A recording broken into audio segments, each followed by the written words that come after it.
For dignity सभी का स्वागत है इस गहन विश्लेषण में।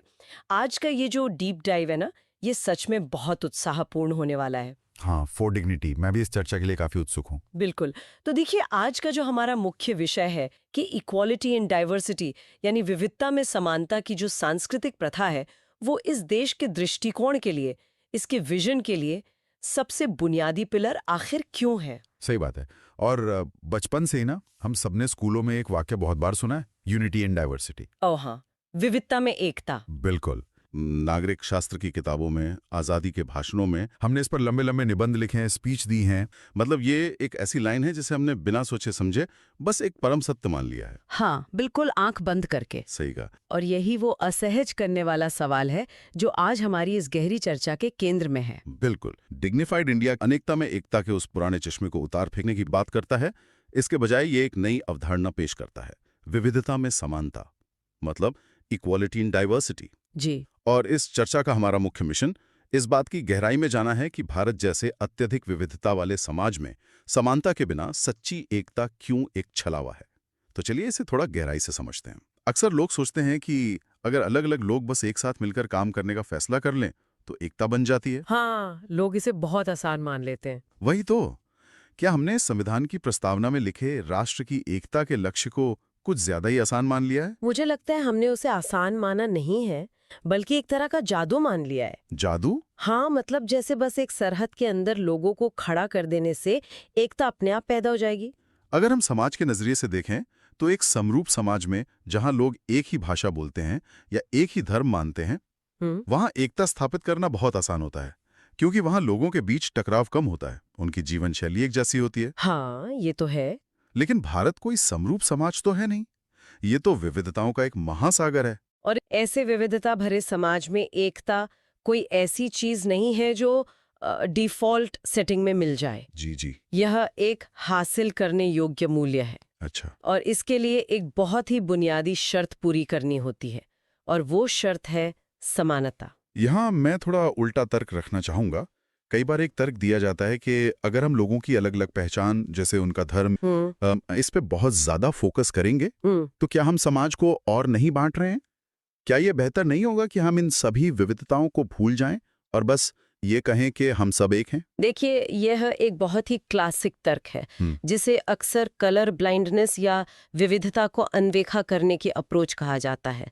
जब आप विविधता को भूलने या नजरअंदाज करने की बात करते हैं तो जमीनी हकीकत में क्या होता है? समाज में जो भी समूह ताकतवर या बहुसंख्यक होता है, उसी की संस्कृति और तौर तरीकों को नॉर्मल मान लिया जाता है, और बाकी सबको कहा जाता है कि अगर तुम्हें एक होना है तो हमारे जैसे बन जाओ। ओहो, मतलब एकता के नाम पर असल में एकरूपता थोपी जा रही है। एकदम सही। और जब आप किसी पर अपनी जीवन शैली थोपते हैं या उसे ये महसूस कराते हैं कि उसका मूल स्वरूप कमतर है, तो वहां एकता नहीं बनती।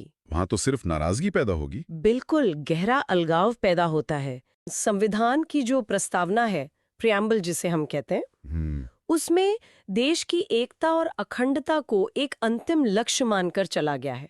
पर चलिए इसको थोड़ा और खोलकर देखते हैं। एक छोटी सी एनालॉजी से समझते हैं। क्या किसी ऐसी इमारत की कल्पना की जा सकती है जिसकी नींव के पत्थर ही आपस में टकरा रहे हों? मतलब उनका आकार अलग हो और वो एक दूसरे से भिड़ रहे हों। हाँ बिल्कुल, कुछ पत्थर अलग ऊंचाई के हैं, कुछ एक दूसरे को दबा रहे हैं, तो क्या ऐसी इमारत कभी खड़ी रह पाएगी? ये तो वैसा ही है जैसे हम किसी इमारत की नींव को ही असमान रखें और एक बेहद मजबूत छत बनाने की उम्मीद कर रहे हों। बिल्कुल ठीक इसी तरह से जिस समाज में वर्ण, जाति, धर्म, भाषा, संस्कृति और यहाँ तक कि लिंग या जेंडर के आधार पर लोगों को बांटा गया हो, जहाँ एक दूसरे के लिए सिर्फ नफरत हो, तो वहाँ सच्ची एकता कैसे बन सकती है? यहाँ सबसे दिलचस्प बात यह है कि समानता के बिना एकता का ये जो पूरा विचार है ना, ये सिर्फ एक कल्पना मात्र है, एक फिक्टिशियस चीज है। सिर्फ कल्पना। हाँ, तो इस सब का असल मतलब क्या है? यहाँ जो बात है वो ये है कि एकता एक स्वतः मिलने वाली चीज नहीं है। समानता के बिना एकता की बात करना केवल वास्तविकता से मुंह मोड़ना है। सोचिए, जिस समाज में एक समूह दूसरे को नीचा मानता हो, वहां कोई भौगोलिक सीमा उन्हें एक कैसे कर सकती है? समानता के बिना एकता की धारणा पूरी तरह से काल्पनिक है। तो चूंकि ये स्थापित हो गया है कि समानता के बिना एकता काल्पनिक है, तो अगला तार्किक कदम ये समझना है कि ये समानता वास्तव में दिखती कैसी है। हाँ, क्योंकि समानता को लेकर भी भारी कंफ्यूजन है। कुछ लोगों को लगता है कि समानता का मतलब है हर किसी का एक जैसा हो जाना। हाँ, बिल्कुल। और इसी कंफ्यूजन को डिग्निफाइड इंडिया दूर करता है। समानता का अर्थ है कि समाज में रहने वाले सभी लोग अपनी विविधताओं के बावजूद एक दूसरे के समान हैं। मतलब एक खूबसूरत बगीचे में हम हर फूल को एक रंग का बनाने की कोशिश नहीं करते, बिल्कुल नहीं। बल्कि हर अलग फूल को बराबर धूप और पानी दिया जाता है। डिग्निफाइड इंडिया लोगों के विचारों में इस बगीचे जैसी समानता कैसे ला रहा है? अगर हम इसे व्यापक संदर्भ से जोड़ें तो समानता केवल कोई कागजी या कानूनी ढांचा नहीं है। इसका अर्थ ये है कि अलग अलग संस्कृतियों, धर्मों और जीवन जीने के अलग अलग तरीकों का पालन करना देश के लोगों का मौलिक अधिकार है। मतलब अलग अलग जीवन शैली अपनाने और समान इंसान होने में कोई विरोधाभास नहीं है। एकदम सही। आप पूरी तरह से अपने सांस्कृतिक तौर तरीकों का पालन कर सकते हैं, अपनी भाषा बोल सकते हैं और फिर भी एक इंसान के रूप में पूरी तरह से दूसरे के बराबर हैं। समाज में वर्ण या जाति का कोई विभाजन नहीं होना चाहिए और सभी के साथ समान इंसान जैसा व्यवहार किया जाना चाहिए। कानून तो किसी के दिमाग के अंदर जाके उसकी सोच नहीं बदल सकता ना। ये इस पूरी चर्चा का सबसे अहम सवाल है। कानून आपको एक ढांचा दे सकता है, लेकिन वो आपके निजी विचारों में, आपकी ड्राइंग रूम में किसी से नफरत करने से नहीं रोक सकता। जब आप किसी अलग जाति या धर्म के व्यक्ति को देखते हैं तो दिमाग में जो पहला विचार आता है उसे कानून कंट्रोल नहीं कर सकता। तो फिर उस सोच को कैसे बदला जाए? वो बदलाव एक गहरे सामाजिक और मनोवैज्ञानिक स्तर पर होना जरूरी है। विचारों में समानता तब आती है जब एक व्यक्ति दूसरे की भिन्नता देखकर असुरक्षित महसूस न करे। मतलब अपनी विविधता का जश्न मनाना और समानता के अधिकार को जीना दोनों साथ साथ चलते हैं। बिल्कुल। ये एक निरंतर चलने वाली प्रक्रिया है जहां समाज को अपने उन पूर्वाग्रहों को चुनौती देनी पड़ती है जो पीढ़ियों से चले आ रहे हैं। अगर ये प्रक्रिया इतनी ही मुश्किल है तो क्या इतिहास में किसी ने इसे बड़े पैमाने पर आजमाने का काम किया है? हाँ, इन विचारों और व्यवहार में समानता लाने के लिए ऐतिहासिक रूप से किसने जमीनी काम किया है ये समझना बहुत जरूरी है। अच्छा, और मैंने पढ़ा है कि वर्तमान में डिग्निफाइड इंडिया के अनुसार इसे कैसे सेलिब्रेट किया जाता है, इसका भी एक खास तरीका है। जी, यहाँ कहानी सच में बहुत रोचक हो जाती है कि डिग्निफाइड इंडिया साल में एक बार 11 अप्रैल से 14 अप्रैल तक बहुत ही उत्साह के साथ इक्वालिटी इन डाइवर्सिटी सप्ताह मनाता है। 11 से 14 अप्रैल? ये तारीखों का कितना शानदार संयोजन है।